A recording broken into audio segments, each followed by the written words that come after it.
Sr. Dalio, bem-vindo ao Meet the Press. Obrigado, é bom estar aqui. Pode me chamar de Ray. Ok. Bem, Ray, vou aceitar isso. Muito obrigado por estar aqui. Realmente apreciamos sua perspectiva. Como acabei de dizer, você fundou o maior fundo de hedge do mundo. Você está neste campo há mais de 50 anos. É importante destacar para nossos espectadores, acho que é importante notar, que você se considera apolítico e diz que o problema das tarifas é um sintoma de um problema muito maior. O que você quer dizer com isso? Há um problema financeiro. Há um problema de desequilíbrio. Existem basicamente 5 grandes forças ao longo da história que impulsionam tudo. Primeiro, há o ciclo econômico de dinheiro, crédito e dívida, no qual há um acúmulo de dívida de forma cíclica, que se torna muito grande. E vamos ter problemas. Vamos ter um problema de dívida governamental, talvez possamos entrar nesse assunto. A segunda grande força ao longo do tempo é a força de conflito interno, a esquerda e a direita, diferenças de riqueza e valores, causando um conflito que estamos vendo mudar nossa ordem política. Então, a primeira está mudando nossa ordem monetária, a segunda está mudando nossa ordem política internamente. E então, a terceira é a grande ordem mundial.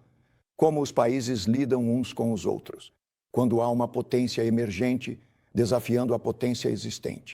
E agora estamos passando do multilateralismo, que é em grande parte um tipo de ordem mundial americana, para uma ordem mundial unilateral, em que há grande conflito.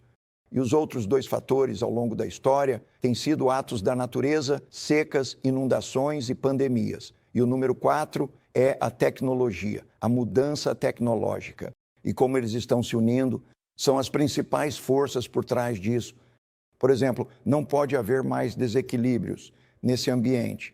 Você acha que as tarifas do presidente Trump estão exacerbando? O que você está descrevendo, essa mistura complicada de desafios que o mundo está enfrentando?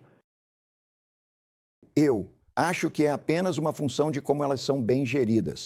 Sabe, é uma realidade que há um desejo de arrecadar receita fiscal com isso. É uma realidade que gostaríamos de construir manufatura e empregos aqui. Essa é uma realidade, como isso é feito, se é feito de uma maneira prática, se é feito de uma maneira estável, se é feito com negociações de qualidade, em que isso é um problema mútuo, ou se é feito de uma maneira caótica e disruptiva. Isso gera um grande conflito, faz toda a diferença no mundo. Com base no que você está vendo agora, você acha que essas tarifas estão sendo implementadas de maneira prática ou caótica? Acho que veremos. Até agora, muito disruptivo. Até agora, muito disruptivo, certo?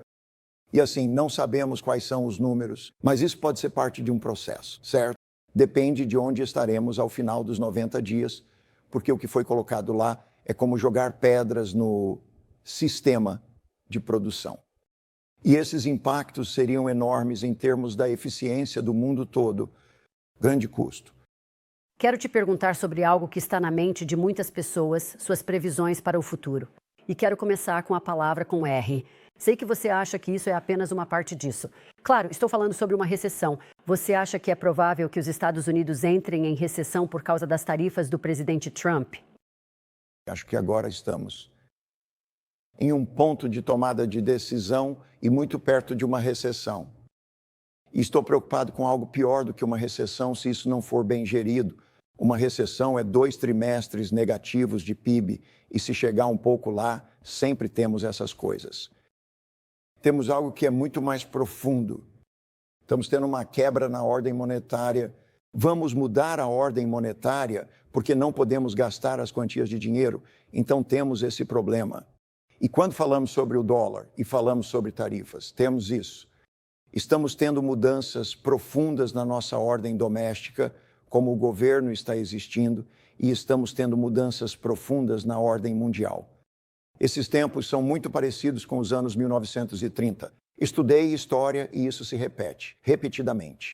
Então, se você considerar tarifas, se considerar dívidas, se considerar o poder ascendente desafiando o poder existente, se você considerar esses fatores e olhar para os fatores, essas mudanças nas ordens, nos sistemas, são muito, muito disruptivas. A forma como isso é gerido pode resultar em algo muito pior do que uma recessão, ou pode ser bem gerido. Vamos considerar a situação da dívida. Desculpe, vá em frente. Rapidamente, porque quero ser específico sobre o que você quer dizer. Pior do que uma recessão. Isso é reminiscentemente dos anos 1930. Você previu corretamente a crise financeira de 2008. O quê? Qual é a sua previsão para onde o país está indo agora? Agora, estamos em uma encruzilhada. Vamos considerar o orçamento. O déficit orçamentário pode ser reduzido para 3% do PIB. Será cerca de 7%, se as coisas não forem mudadas. Se pudesse ser reduzido para cerca de 3% do PIB e esses déficits comerciais, entre outros, forem geridos da maneira correta, tudo isso poderia ser gerido muito bem. Acredito que os membros do Congresso deveriam assumir o compromisso, o que eu chamo de compromisso de 3%, que de uma forma ou de outra eles vão reduzir o déficit orçamentário para esse número. Se não o fizerem, teremos um problema de oferta e demanda por dívida ao mesmo tempo em que temos esses outros problemas. Para seguir esse ponto, piores do que uma recessão. Você está falando sobre a década de 1930. De que especificamente você está alertando? Você está dizendo que pode ser tão ruim quanto uma depressão? Qual é o seu maior medo? O valor do dinheiro. O que é uma reserva de riqueza? Isso é um título. Em outras palavras, a dívida de um homem é o ativo de outro, os detentores de títulos. E assim estaremos em uma situação onde, se essa reserva de riqueza estiver em risco, porque há muito excesso de oferta e demanda e assim por diante, e temos uma inflação monetária, teremos grandes perturbações. E isso pode ser como o colapso do sistema monetário em 71, pode ser como 2008, vai ser muito severo. Acho que pode ser mais severo do que se essas outras questões ocorrerem simultaneamente. Imagine se tivermos uma recessão política e um conflito internacional. Qual é o pior cenário que você está alertando? Para ser bem específico, para ser muito específico, o valor do dinheiro, conflito interno, isso não é a democracia normal, como a conhecemos, um conflito internacional de uma forma que é altamente disruptiva para a economia mundial e pode até ser um conflito militar. Assim como esses colapsos ocorreram antes, você sabe, temos uma nova ordem, que começou em 1945, uma nova ordem monetária e uma nova ordem geopolítica. E esses ciclos podem ser medidos. E eu me preocupo com o colapso desse tipo de ordem, especialmente, porque não precisa acontecer. Porque há certas coisas que poderiam ser feitas em que isso é melhor, uma melhor reestruturação dessas dívidas e ações tomadas. Isso me leva à minha próxima pergunta. Você tem este livro, Como os Países Quebram o Grande Ciclo. Qual é a solução aqui? Bem, há uma série de soluções, mas vamos pegar a mais importante. E temos um minuto. Ok. 3% do PIB, reduzir esse déficit, pode ser feito de forma bipartidária, da maneira como foi feito entre 1991 e 1998. Expliquei como isso poderia ser feito, fazendo coisas juntos para o bem maior. E então, internacionalmente, todos esses problemas para usar a força americana, mas negociar bem, estabelecer maneiras em que conflitos ruins e políticas ineficientes não criem grandes perturbações, mas nos façam passar por isso de forma ordenada. Ray Dalio, muito obrigado.